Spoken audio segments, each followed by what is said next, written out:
እሱን በመምሰል ደስተኛ ነኝ።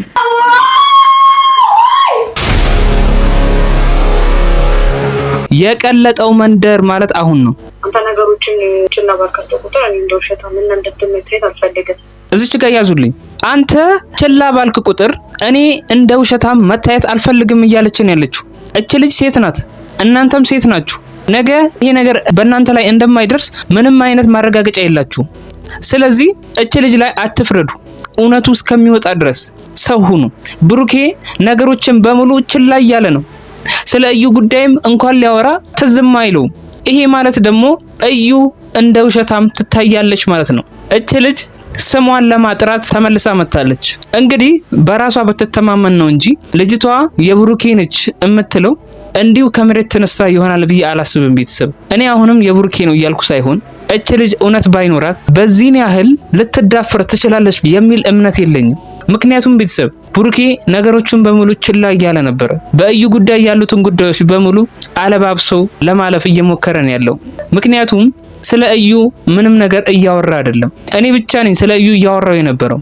የእዩ ጉዳይ መቋጫ ሊደረግበት ይገባል።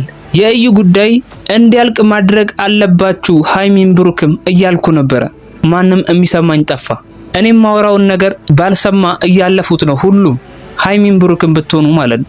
እች ልጅ እንግዲህ ቢብስባት አራስ ቤት ሆና በቪዲዮ መታለች። ብሩኬ አሁን ምን እየጠበቅክ ነው ያለኸው?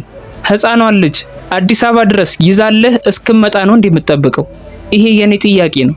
እንደዛ ቀኑ ይድረስና ይለይልናል ያልካት ልጅ ይሄውና ና እውነቱን እናውጣ እያለችን ያለችው አንተ ዝም ብለሃል እስካሁን ድረስ። መውለዷን አልሰማህም እንዳንል እኛ የጨረቃ ፋሚሊዎች እንኳን ሰምተናል፣ እንኳን አንተ ማለት ነው። ና እውነቱን ተጋፈጥ፣ ና እውነቱ ይለይልናል እያለችን ያለችው እዩ። ይሄንን ጉዳይ ችላ እንድትሉ አንፈልግም እኛ የጨረቃ ፋሚሊ በፍጹም። ምክንያቱም ይሄ በጣም ወሳኝ ነገርና በጣም ትልቅ ነገር ስለሆነ ማለት ነው። ለዚህ ነገር መፍትሄ ያስፈልገዋል። ስለዚህ ወደ መፍትሄው ብትቃረብና ወደ መፍትሄው ብትጠጋ ነው የሚሻለው ብሩኬ እንጂ ሀይሚን ቤት ውስጥ አግተሃት በግድ ፍቅር የሚመስል ነገር ከሀይሚ ጋር መስራቱ ተገቢ ነው ብዬ አላምንም። ምክንያቱም ሀይሚ ደስተኛ አይደለችም። አንተ እንዳትከፋ ብላ ነው ፈገግ እያለች ያለችው እንጂ ሀይሚ ውስጧ ደብኗል። በጣም ብዙ ችግሮች በጣም ብዙ ነገሮች ተደራርበውባታል። የወንድሟ ጉዳይ አለ በጎን፣ እንዲሁም ያንተና የኤፍሬም ጉዳይ፣ ባንተና በኤፍሬም መሃል ያለውን ጉዳይ ግልጽ ማድረግ ትፈልጋለች፣ ለመረዳት ትፈልጋለች። እንደገና የእዩ ጉዳይ አለ። በጣም በሶስት ነገር ተወጥራለች ሀይሚ። ብታምኑም ባታምኑ እውነታው ይሄ ነው። የጨረቃ ፋሚሊ የፈለጋችሁትን ልትሉ ትችላላችሁ። ይሄ ንግግሬ የደበራችሁ ውሃ ልትጠጡበት ትችላላችሁ። ስለዚህ ወደ ትክክለኛው መንገድ እና መሆን ያለበትን ነገር እንድታደርግ ጥሪ ነው ብሩኪ። ምክንያቱም ይሄ ወዶህና አክብሮክ የሚያይክ የጨረቃ ፋሚሊ አንተም በምላሹ ክብርህን ማሳየት አለብህ ብዬ አምናለሁ።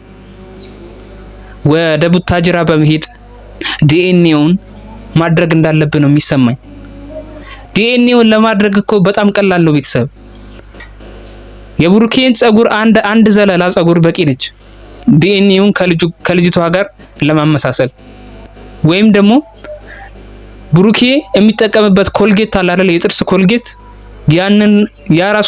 ያንን ራሱ ቢልከው ወደ ቡታጅራ ምርመራውን ማድረግ ይቻላል። ስለዚህ ይሄን ሁሉ ነገሩ ሁሉ ቀላል ስለሆነ አንተ ነህ ወደ ነገሩ እየሄድክ የሌለኸው እንጂ ከነገሮች እየሸሸ ያለኸው እንጂ አንተ የእዩ ጉዳይ እንዳይፈታ ፈልገው ይሁን እኛ ሊገባን አልቻለም። ሀይሚን በማገት ምናምን ነገሮችን እያለባበስክ እያለፍክን ያለው የእዩ ጉዳይ እንዲረሳ ፈልገህ ነው። ይሄ የኛ ጥያቄ ነው። ይሄን ቪዲዮ እንደምታየው እርግጠኛ ነኝ ብሩኬ። ስለዚህ አሁን ሀይሚ ይሄንን ውሳኔ ትፈልገዋለች። ልጅቷ ያንተ ነች ወይስ አይደለችም የሚለውን ነገር። ምክንያቱም አንተን የወደፊቱ ባሌ የወደፊቱ የልጆቼ አባት ነህ ብላ ነው መርጣ ካንተ ጋር ህይወትን የሰነቀችው። ስለዚህ አንተም ሀይሚን ማስደሰት ይኖርብሃል። የተቻለህም ማድረግ አለብህ። የተቻለህም ማለት ነው። አሁን ቡታጅራ እንኳን የመሄድ አቅሙ ከሌለ እንዳልኩ አንዷን የፀጉር ዘለላ ቆርጠ መላክ ትችላለህ፣ በፌስታል በሆነች ነገር አሽገ። ከዛ በኋላ የምርመራውን ውጤት እዛ ሀብ መቆጣጠር ይችላል፣ መስማት ይችላል። ዶክተሩ ምን እንደሚል የዶክተሩን ውሳኔ ሀብ መስማት ይችላል። የዛኔ ላንተም መንገር ይችላል ሀብ። ስለዚህ ነገሮችን አንተን እያወሳሰብክ ያለው እንጂ ነገሮች በጣም ቀላል ነበሩ ብዬ ነው የማስበው በራሴ። እንግዲህ የዛሬ ቪዲዮ ይህን ይመስላል። በሌላ ቪዲዮ እንገናኛለን። ቻው።